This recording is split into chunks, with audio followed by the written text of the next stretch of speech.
Obrigado, deputado Luizinho. Obrigado, deputado Luizinho, pela oportunidade de estar aqui presente com todos vocês.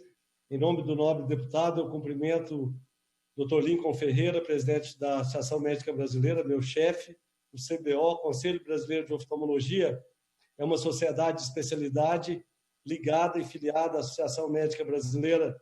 Aproveito aqui para cumprimentar nosso grande amigo e oftalmologista Irã Gonçalves, que tanto nos apoia o Conselho Brasileiro de Oftalmologia nas jornadas que frequentemente temos que levar a cabo em Brasília.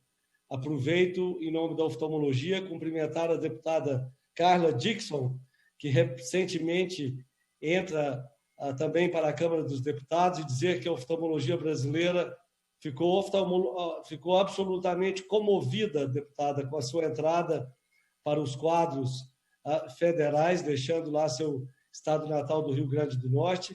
Temos inúmeros amigos, ex-presidentes do CBO, oftalmologista Dr. Marco Rey, que já foi presidente dessa entidade, que é da sua convivência, e dar as boas-vindas, então, à Câmara dos Deputados. Aproveito também para cumprimentar a deputada Zanotto, com esse excelente trabalho, Dr. Rogério Scarabel, com quem eu tive a oportunidade de ter um recente contato sobre as questões da retomada também na ANS. Então, em nome de todos esses, eu cumprimento todos os outros presentes. É um prazer estar aqui com vocês. Vou fazer uma breve apresentação da retomada em relação à oftalmologia brasileira. Então, um segundinho só, que eu estou compartilhando a minha tela. Ok, acho que já apareceu aí. Muito bem. Já está na tela, presidente. Então, meu nome é José Beniz Neto, eu sou presidente do Conselho Brasileiro de Oftalmologia atualmente. Nós vamos falar um pouquinho sobre as boas condutas para a retomada das atividades eletivas em oftalmologia, já que as urgências nós continuamos com todo cuidado atendendo durante a pandemia.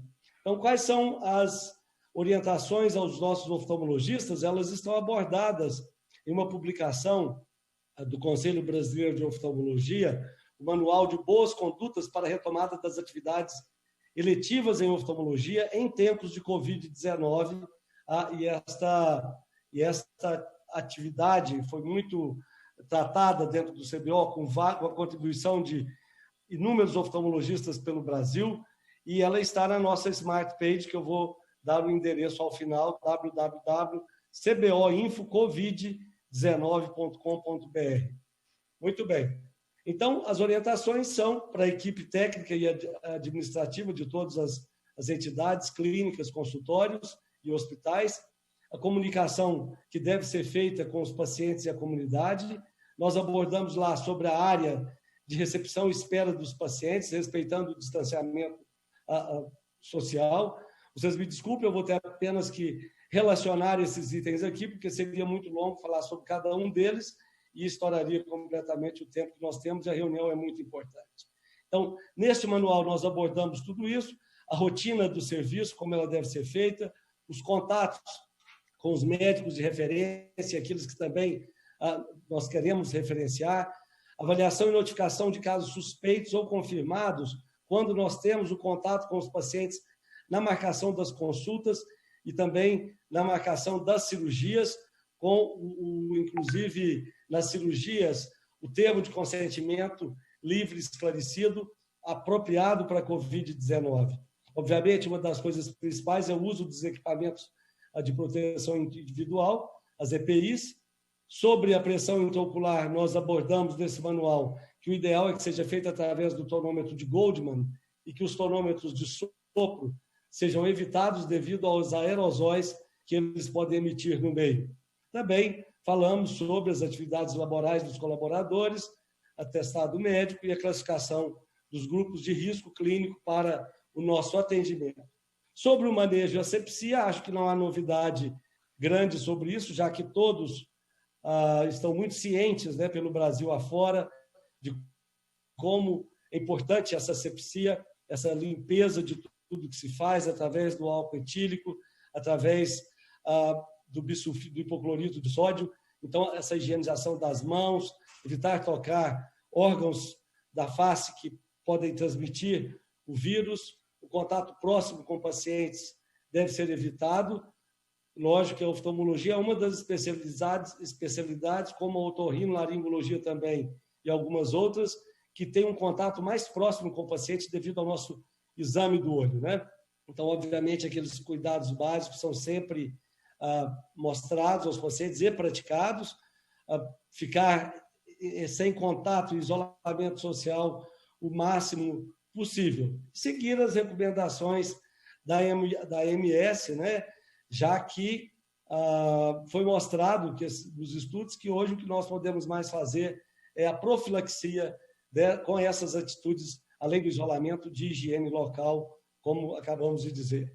Então, qual é a rotina de higienização das salas de espera, além dos consultórios, das salas de exames destas clínicas, nesse tempo de retomada e volta às atividades eletivas? Então, além de serem realizadas ao exame de cada paciente, mesmo que não seja uma clínica, uma sala em funcionamento, essa higienização deve ser feita a cada 15 minutos, utilizando o hipoclorito de sódio a 10%, naqueles locais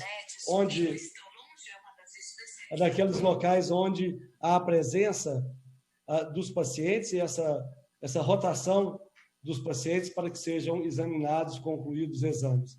Então, todas as salas devem ser higienizadas a cada troca de paciente. A paramentação que nós utilizamos, estamos vendo aí à esquerda um colega oftalmologista em seu consultório, com o aparelho básico de nosso exame, que é a lâmpada de fenda atrás, com álcool em gel ao seu lado para higienização. Nesse momento aí, ele está paramentado para um exame com paciente com suspeita ou confirmação. Para os pacientes que estão sadios e que não haja nenhuma suspeita, a paramentação com avental ela é dispensada, mas nós temos que usar máscara cirúrgica e também o face shield, que é essa proteção da face. No meio, nós temos aí, então, uma proteção para o aparelho de lâmpada de fenda, todos vocês já foram oftalmologista, então o paciente sentado lá na cadeira e o médico do lado de cá, existe essa proteção, além da proteção normal que nós sempre usamos em lâmpadas de fenda, essa carapaça, essa máscara que está entre o médico e o paciente na altura do aparelho de lâmpada de fenda, com uma vista lateral, então o médico examinando aí seu paciente, devidamente paramentado. Nós temos algumas exceções para acompanhantes, quer dizer, pessoas que podem ter um acompanhante.